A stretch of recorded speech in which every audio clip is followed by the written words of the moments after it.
Hello everyone, हमारे YouTube channel सत्साइव classes में आपका स्वागत है। डियर, आज हम क्लास 9th की जो एनसीईआरटी की एक्सरसाइज 1.2 है उसको पूरा डिटेल में सोल्व करेंगे।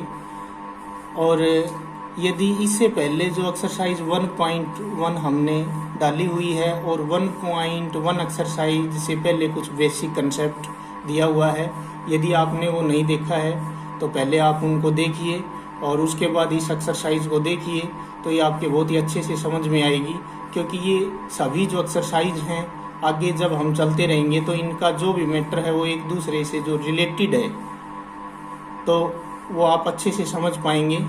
उसका जो लिंक है वो मैं डिस्क्रिप्शन में डाल दूंगा।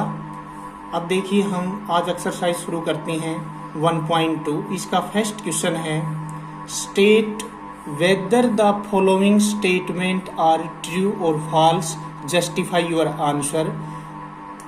इनमें हमें ट्रू और फॉल्स बताने हैं। जो स्टेटमेंट दिया गया है इसमें कि ये कौन सा स्टेटमेंट ट्रू है और कौन सा फॉल्स है। फर्स्ट जो है वो है every irrational number is a real number.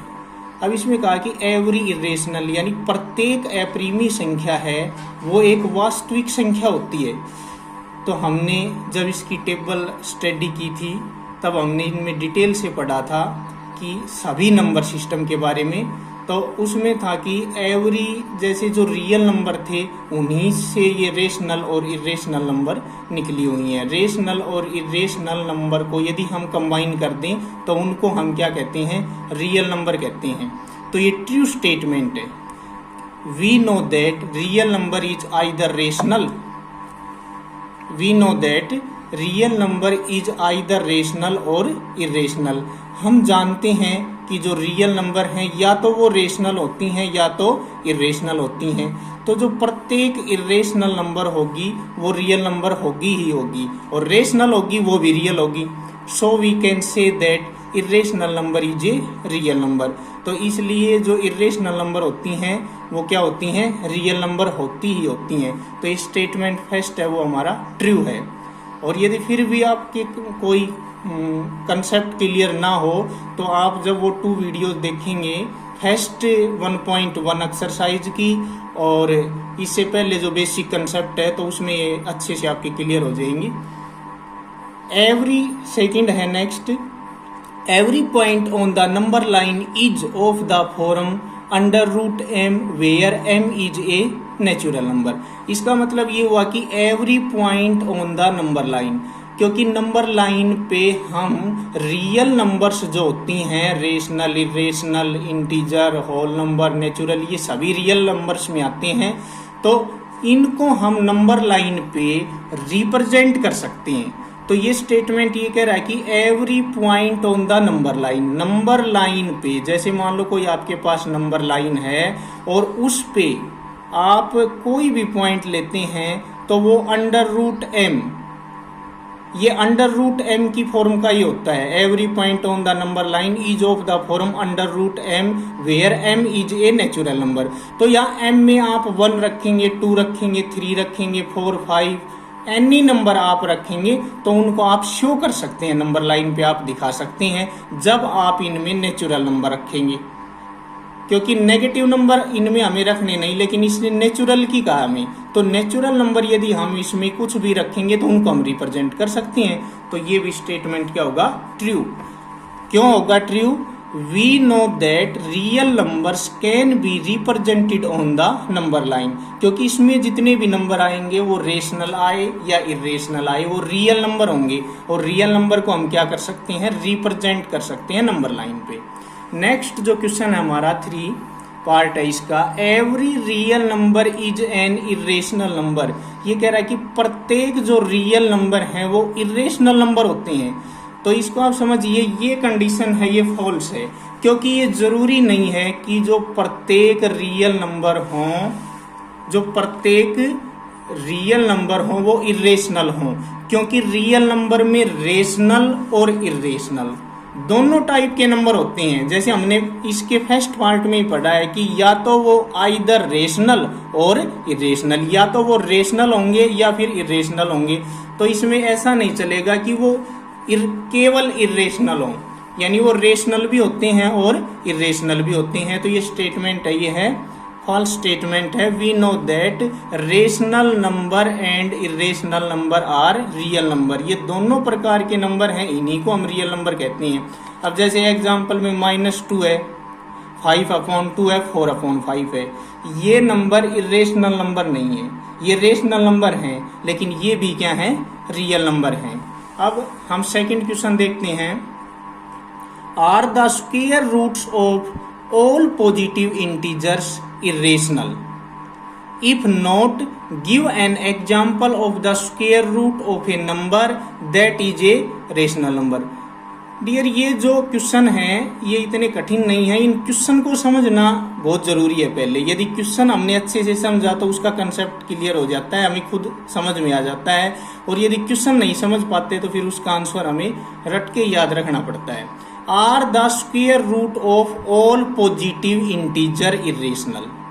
अब ये कह रहा है कि जो ऑल पॉजिटिव इंटीजर हैं, अब ऑल पॉजिटिव इंटीजर यानी जिनमें नेगेटिव के नहीं हो, यदि हम उनका स्क्वायर रूट करें, जो पॉजिटिव इंटीजर है, अब 1 2 3 4 इनका हम स्क्वायर रूट यानी अंडर रूट करें तो क्या ये इरेशनल होंगे?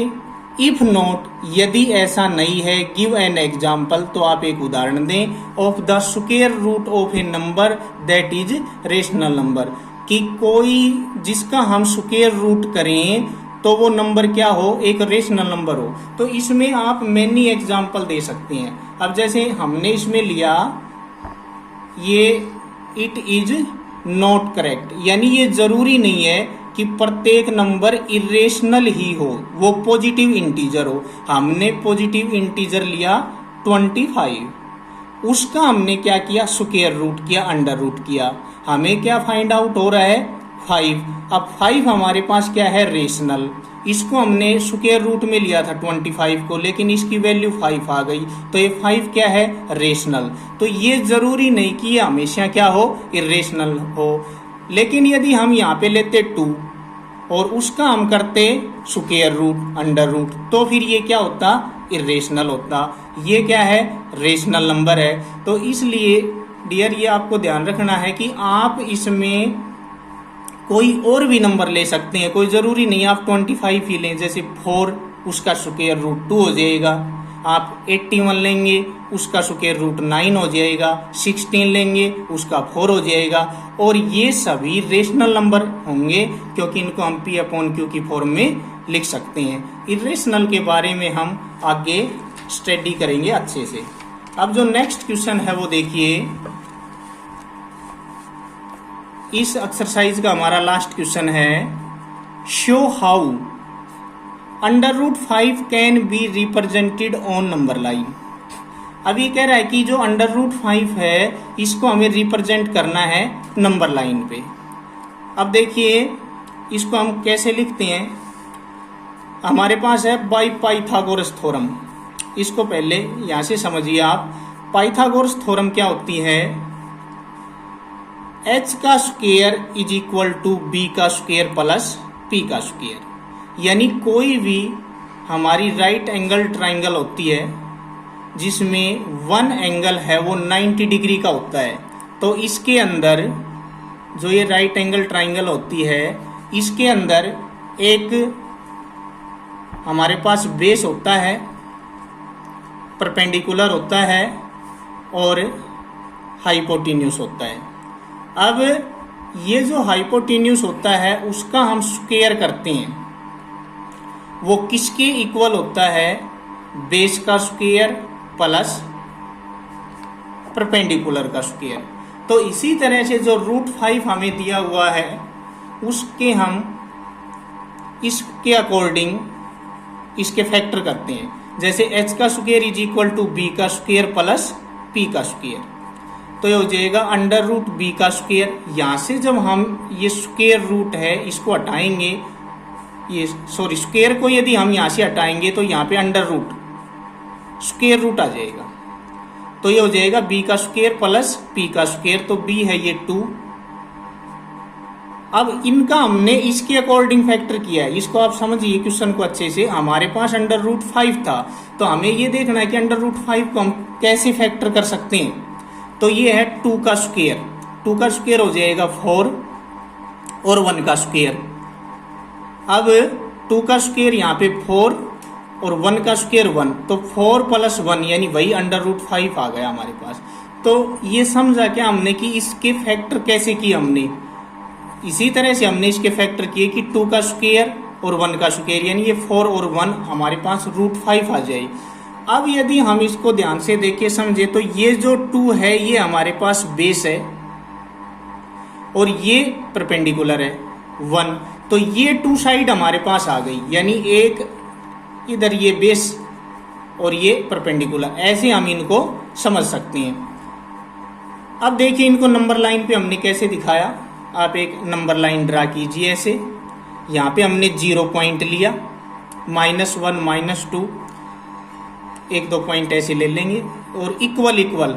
वैसे यदि हम ये ग्राफ की जो नोटबुक होती है उसमें इक्वल इक्वल जो अपने आप ग्राफ बने होते हैं उनके बॉक्स, उनमें और भी अच्छे से बनता है।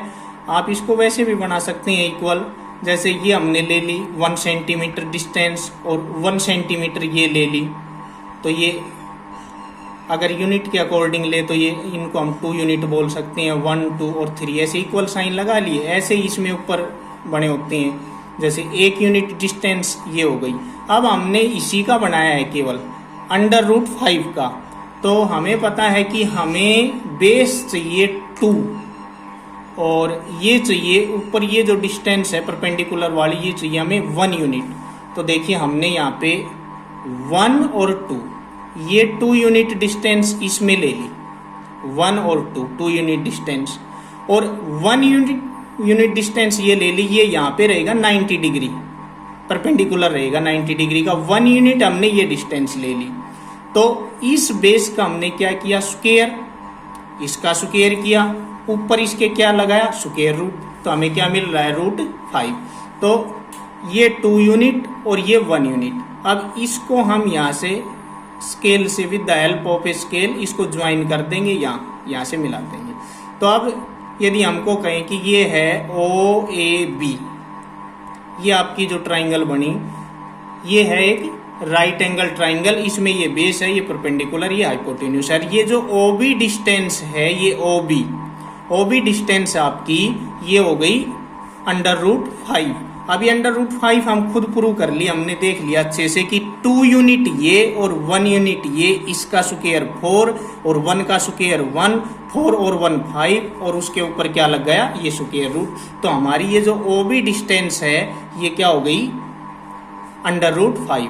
अब इसको इस नंबर लाइन पे ड्रा करने के लिए हम क्या करते हैं, with the help of A compass, एक प्रकार लेकर के, और यहाँ से और यहाँ रेडियस लेके, OB रेडियस लेके आप यहाँ से और यहाँ तक की रेडियस लेके यहाँ पे प्रकार की नोक रख के इतना खोल करके उसको, और आप एक चाप लगा दीजिए ऐसे, यहाँ प्रकार रख करके इतना खोल के ये ऐसे चाप लगा देंगे आप ऐसे, तो ये पॉइंट आ जाएगा नंबर लाइन पे। तो ये जो पॉइंट होगा वो क्या होगा, √5 होगा। तो डियर, ये जो 1.2 की एक्सरसाइज थी वो हमने आज डिटेल में सॉल्व की।